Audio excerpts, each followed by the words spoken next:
അപ്പോൾ നമ്മൾ ഉച്ചക്ക് ഉണ്ടാക്കിയ ഫുഡാണ് കേട്ടോ ഇത്, ലെമൺ ചോറ്. അപ്പോൾ ഇതിന് ഞാനിത് അച്ചാറ്, തൈര്, പപ്പടമാണ് ഉച്ചക്ക് ആക്കിക്കണത്. പക്ഷേ അതിൻ്റെ ഒന്നും ആവശ്യമില്ല, ഇത് മാത്രമാണെങ്കിലും നല്ല രുചി ഉണ്ടാവും കേട്ടോ. അപ്പോൾ ഞാൻ മക്കൾക്ക് അധികം സ്കൂൾക്ക് ഇതും തക്കാളി ചോറുമാണ് കൊടുത്തയക്കൽ. പിന്നെ ചിലപ്പം തൈര് സാദം കൊടുത്തയക്കും. അങ്ങനെയൊക്കെ പെട്ടെന്ന് ഉണ്ടാക്കാനും പറ്റും, നമുക്ക് രാവിലെ എളുപ്പമല്ലേ. അപ്പോൾ ഇതെങ്ങനെ ഉണ്ടാക്കാൻ നമുക്കൊന്ന് നോക്കാം. അപ്പോൾ ഇതാണ് കേട്ടോ അതിന് വേണ്ട സാധനങ്ങൾ: ഒരു സവോള, ഇഞ്ചി, വറ്റൽമുളക്, കറിവേപ്പില. അപ്പോൾ ഒരു നാരങ്ങൻ്റെ നീരാണ് ഞാൻ എടുത്തിക്കുന്നത്. പിന്നെ നമുക്ക് ചോറ് കൂടുതൽ വേണമെങ്കിൽ ഇതിൻ്റെയൊക്കെ അളവ് കുറച്ച് കൂട്ടിയാൽ മതി. ഞാൻ കുറച്ച് ചോറ് ഉണ്ടാക്കണം കേട്ടോ. ഇതൊക്കെ ആകുമ്പോൾ പിന്നെ മക്കൾക്ക് ഇഷ്ടപ്പെട്ടൊരു ഫുഡും ആകും, നമുക്ക് പെട്ടെന്ന് പരിപാടിയും കഴിയും. വെളിച്ചെണ്ണ ഒഴിച്ചു കൊടുത്തിട്ട് നല്ല ചൂടായതും ഉഴുന്ന് പരിപ്പ് ഇട്ട് കൊടുത്തിക്കണേ.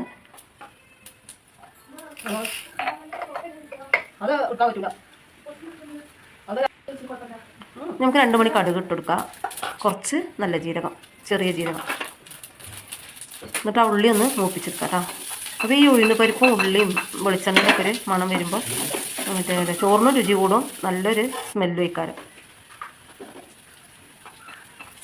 പിന്നെ ഉള്ളി നല്ല മൂത്തതിന് ശേഷം കറിവേപ്പില, വറ്റൽമുളക്, ഇഞ്ചി അതൊന്ന് നല്ലോണം മൂപ്പിച്ചെടുക്കുക. കുറച്ച് മഞ്ഞൾപ്പൊടി, ലേശം ഉപ്പ് ഇട്ട് കൊടുക്കുക കേട്ടോ ആവശ്യത്തിന്.